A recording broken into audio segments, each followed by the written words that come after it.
You're watching a Highwire Media podcast. This past weekend saw Joker 2 record one of the worst week 2 drops in history, while Terrifier 3 scares the DC movie away from number 1. Joker 2 hits the top range of Saturday's 6.7 to 7 million projections. Terrifier 3 explodes to 18.3 million. Joker 2 is hitting an all-time low in its second weekend of the box office, falling far behind the rival evil clown movie Terrifier 3. The Joker 2 box office has failed to take the world by storm, debuting more than 100 million below the original 2019 DC Comics movie during its worldwide opening weekend. Meanwhile, the slasher sequel Terrifier 3, which features the return of Art the Clown, has been steadily gaining steam in its early projections during the lead-up to Halloween.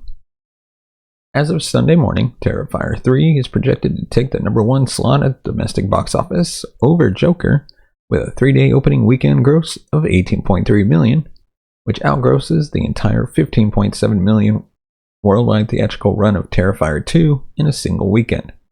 Meanwhile, Joker is cratering, currently projected to take in a second weekend gross of 7 million.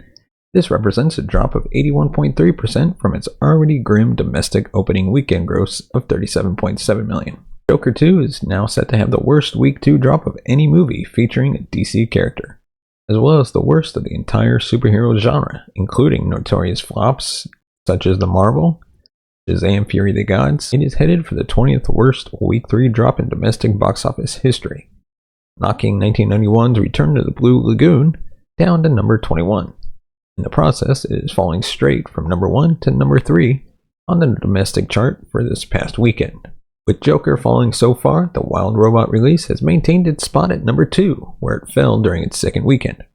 Meanwhile, Beetlejuice has fallen from number 3 to number 4, with a 7 million gross, just a hair under Warner Brothers' reported earnings for Joker. The only other major new release to land in the top 5 is the animated Lego biopic Piece by Piece, which debuted at number 5 with 3.8 million.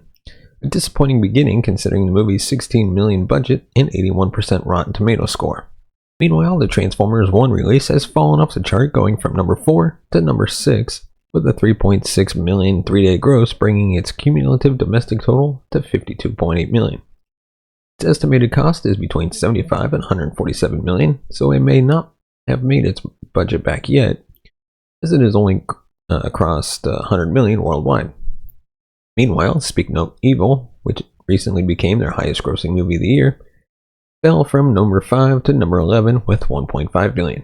It's only a 46% drop, but the sheer number of new releases has pushed it down. The weekend's other well-reviewed award season new releases have fared even worse than Piece by Piece, with the SNL dramedy Saturday Night debuting at number 7 with 3.4 million, and the Sebastian Stan-led Donald Trump biopic taking number 10 with 1.5 million. The former title had an estimated budget of roughly 30 million, while the latter reportedly cost 16 million, so neither is faring particularly well. So what does this week 2 drop mean for Joker 2? This week 2 drop for the Joaquin Phoenix and Lady Gaga led sequel is astounding, but not necessarily a surprise considering the widespread negativity in Joker 2 reviews from both critics and audiences alike. In addition to earning a D cinema score, the worst for any comic book movie in history, it has a critic score of 33% and an audience score of 32% on Rotten Tomatoes at the time of this episode. However, this result is especially catastrophic given the movie's roughly 200 million budget, which reportedly places its break-even point around 450 million. At the end of this first week, Joker 2 only earned 121.5 million worldwide. While it performed better internationally than in North America during its debut, it still turned out lukewarm results overseas, falling far behind initial projections. It may not prove to have the same kind of steep week 2 drop internationally when its overseas weekend is tabulated, but its prospects are looking dire nonetheless, as it was likely only going to be able to break even if it kept the same pace as the original movie, which only had a 41.9%. Though Joker 2 is crashing and burning, the Terrifier 3 release shows that there is still hope for the October box office. Although its opening weekend is lower than Joker's, it is operating in an entirely different sphere. To begin with, the notoriously gory slasher movie has a more limited audience than the DC movie, even though both are rated R. Additionally, Art the Clown movie only cost $2 million, meaning it has already more than broken even in just 3 days, becoming the latest 2024 hit. Let me know your thoughts on the box office results of this past weekend, and let me know if you were surprised that Joker 2 crashed and burned like it did, and whether or not you plan on seeing Joker 2. If you have already, what did you think of it? And if you haven't, let us know. Now on to our next topic. One of the best MCU TV shows gets an unexpected update after being 2 years in limbo. Moon Knight is one of Marvel Studios' most successful but almost forgotten entries in the TV arm of the MCU. However, over 2 years since the series debuted on Disney+, there's still no sign of a clearly signposted second season being in development. But according to a new rumor from the Cosmic Circus' Alex Perez, there has finally been some movement towards the return of Oscar Isaac as Mark Spector. While these are still considered rumors for now, the news from Perez is a step in the right direction for Moon Knight fans, who have come to believe that they would never see Mark Spector and his alter egos return to screens. According to Perez, Marvel Studios has finally landed an idea for the second season of Moon Knight that has them excited. Although he went on to say that there has been no indication of when Isaac may be seen back in the role, he did note with a certain confidence Moon Knight will return. Considering Marvel Studios' track record for never allowing any of their main characters to drift away into obscurity, the ending of the series was a clear promise of more to come from a supernatural corner of the MCU. Even though the series was handled as a limited series in many respects, including being entered into the Emmys as such, there has always been a strong belief that Moon Knight would return in some capacity. With rumors of a Midnight Suns project currently doing the rounds again, the idea of Mark Spector featuring in the future of the franchise seems like it was always part of the plan. While there are many Marvel Studio releases that have a definite place in the MCU timeline, Moon Knight is not one of them. Although there has been plenty of speculation about the series taking place sometime in 2025, the series completely avoided making connections to the wider MCU, something that served it well in the long run. One of Moon Knight's biggest advantages was that the audiences did not need to know anything about the world of Marvel movies to be able to dip in and enjoy the ride. As a standalone series, it delivered the kind of story that it did not alienate anyone by requiring viewers to have watched the previous movies and shows, or even care about them in any way. This also allowed the series to play very loose with the timing of its events. Despite many believing that the show happened in 2025, Marvel Studios gave it the ambiguity to be able to have a second season roll out any time during or after the multiverse saga. What this means is that there is no way of telling when we will actually see Moon Knight again, although an appearance in the animated What If Season 3 has been rumored. With so many other plates already spinning when it comes to the multiverse's saga's upcoming end in Avengers Secret Wars, it would certainly seem wise to keep Moon Knight and several other supernatural Marvel heroes for whatever comes next. And now on to some more news surrounding Kevin Smith. His film Dogma is returning to theaters and Blu-ray. Indie filmmaker and geek icon Kevin Smith will tour with a print of his film Dogma next year, bringing the movie back to the big screen for the first time in years. Smith wrote, directed, and starred in the film, and has yet revealed who acquired the movie's rights. Contrary to earlier rumors, he has said it is not Paramount, but he did confirm during a recent interview that Dogma has been rescued from its years-long limbo and that its new owners contacted Smith right away about making new Blu-rays and re-releasing the movie in 2025.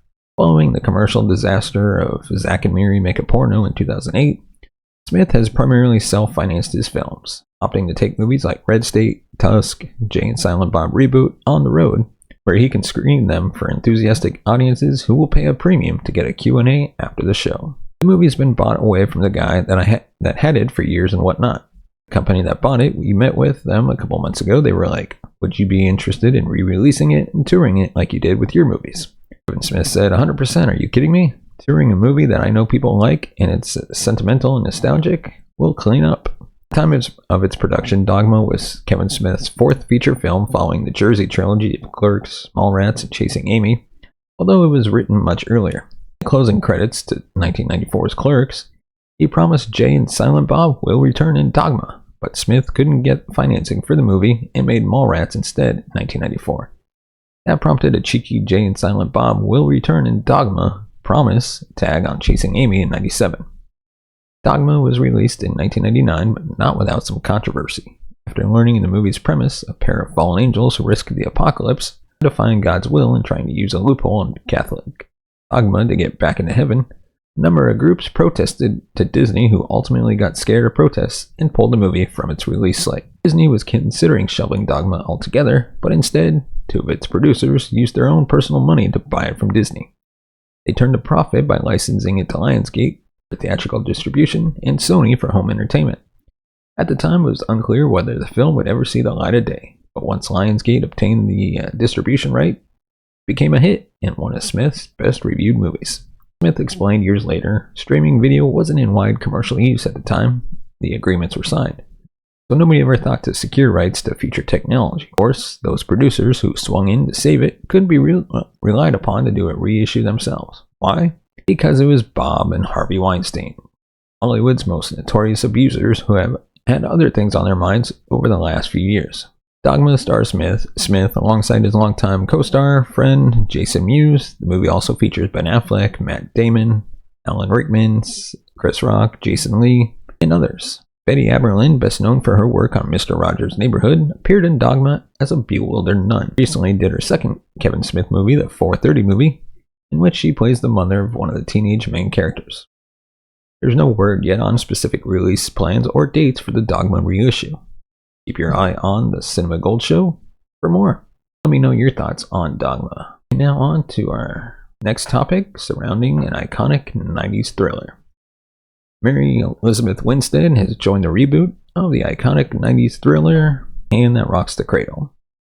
Mary Elizabeth Winstead, best known for her roles in movies like Scott Pilgrim vs. the World and 10 Cloverfield Lane, will star in the upcoming retelling of The Hand That Rocks the Cradle, Curtis Hanson's original 92 thriller starring Rebecca De Mornay, a film, one of the domestic thrillers that rose to prominence in the late 80s and early 90s, centered on a widow who is stalking and harassing a couple. In The Hand That Rocks the Cradle, De Mornay played a woman whose husband killed himself after being reported for sexually abusing one of his patients. The stress of his charges and then his death contributed to De Mornay's character having a miscarriage. Following the miscarriage, she had a mental break and ultimately decided to take her grief and anger out on his victim and her husband. Deadline reported Winstead is in talks to play Claire, the doctor's victim, a role originally played by Annabella Sciorra. Monroe will reportedly play the antagonist, originally played by De Mornay, and there's no word on who will play either of the husbands. The original film was released through Disney's now defunct Buena Vista Pictures and Hollywood Pictures Imprints, and will now be produced by 20th Century Studios, formerly 20th Century Fox. Michelle Garza Cervera is set to direct the remake, which is being produced by Radar Pictures. The original Farm also starred Matt McCoy, Ernie Hudson, and Julianne Moore, and earned $140 million at the box office against a reported budget of around $12 million. And with that, we dive into our next topic. And for you gamers out there, is Halo coming to PS5? Some fans are now thinking so. Is Xbox finally bringing Halo to PlayStation consoles starting with the PS5? There's been rumors and reports over the years from credible sources that Microsoft was toying with the idea of making Halo multi-platform. So far, it has resisted the temptation. However, some PlayStation fans think it is finally about to cave. Over on Twitter/X, whatever you want to call it, and other parts of the internet, some think Sony has inadvertently confirmed that Halo is coming to PlayStation consoles. However, this isn't quite the case. Those making the argument have pointed to the revelation that future Halo games will make use of Sony's audio kinetic wise. How do we know this? Well, because of a job listing out of Halo Studios. Job listing says, quote, "As the senior technical sound designer, you will work with audio programmers, the audio team, and other disciplines to implement audio into Unreal and WYs for upcoming Halo titles. This would be noteworthy if the tech wasn't already used on multiple platforms. In other words, this isn't new, and by no means does it confirm Halo is PlayStation bound, as this is a technology many games use, including Xbox-made games. Now, it is quite possible the next Halo game and future games after that will be on PlayStation consoles, as Xbox slowly shifts to a multi-platform strategy. Further, the Halo franchise needs it because it has been slowly losing relevancy due to underwhelming releases and Xbox's shrinking share of the console market. However, there is nothing in this job listing that points to this. When and if Halo does come to PlayStation consoles, it is unlikely to be as big of a deal as it would have once been. Not only is the idea of Xbox games on PlayStation consoles no longer novel, but Halo isn't as big anymore. And as long as 343 Industries, which recently rebranded to Halo Studios, is at the helm of the series, we don't expect this to change. And of course, finally, tonight, Bruce Campbell hints that his Pizza Papa Marvel role may be more than a cameo. When Doctor Strange in the Multiverse of Madness hit theaters, fans were thrilled to see Bruce Campbell make an appearance in the film as Pizza Papa, a food vendor who has a brief encounter with Doctor Strange in an alternate universe, leading to the latter casting a spell on Pizza Papa that left the pizza vendor hitting himself in the face for weeks. The appearance marked Campbell's return to Marvel, having previously had cameos in Sam Raimi's Spider-Man movies, but it sounds like we may be seeing more of Pizza Papa, and he may be a much bigger character than we think. Campbell recently opened up about his Pizza Papa appearance and suggested that there's much more to Pizza Papa than meets the eye. Saying, quote, "Well, the fourth one, it's not a Spider-Man movie, but it is Doctor Strange. I play Pizza Papa, but ask yourself, timeline, in the Marvel timeline, I'm just a Pizza Papa. Don't kid yourself. My contract for that movie is that thick. Do you think I'd sign that thick of a contract for a simple little throwaway character? What did I do in that movie? I delayed Doctor Strange. We didn't fight, but I delayed him and saved his life. The Marvel world is really just starting, and I can only comment so much. The idea that Pizza Papa might have a much larger role in the MCU isn't exactly a new concept. Campbell once told Comic Book that not only are his cameos in Raimi's Spider-Man trilogy and Pizza Papa the same character from across the universe, but his real identity hasn't been revealed yet. Cameos are like in the Spider-Man movies. If you know anything about the multiverse, you now know, retroactively, I'm in the multiverse now because of Doctor Strange. I'm not a pizza vendor, okay? That would be a massive mistake to think I'm just a pizza vendor, or an usher, or a ring announcer, or a maitre d'. It's called a multiverse, my friend, Campbell once said. So yes, he is the same character, but we don't know who he really is. It has not been revealed yet. I just got off the phone with the guys at Marvel, and we're getting close to finding out. If you get hung up on the fact that he's a pizza guy, you are so wrong. You are so short-sighted in your thinking. It's not a cameo, it's a building block. Because what did I do to Doctor Strange during that scene? I intercepted him. I got information out of him. I was able to report on his whereabouts, and I delayed him for about 45 seconds. He's in one universe and be in the others. The way these multiverses work, nothing is what it seems like. While the future of Campbell and Pizza Papa in the MCU is something that fans will just have to watch and see play out, the odds of seeing the actor appear again does seem to be likely. Back in 2022, after he first commented about Pizza Papa being perhaps more than just a cameo, earlier this month it was reported that Raimi is rumored to be returning for a third Doctor Strange film, with Raimi having previously taken over Doctor Strange in the Multiverse of Madness from Doctor Strange director Scott Derrickson. Given that Raimi and Campbell have been frequent collaborators, even beyond Marvel projects, the Evil Dead franchise comes to mind. Not a stretch to think that Campbell might make his way back to the MCU if Raimi returns as well, and who knows? Maybe that's where the real nature of Pizza Papa will start to come to light, especially if he were to have a larger role.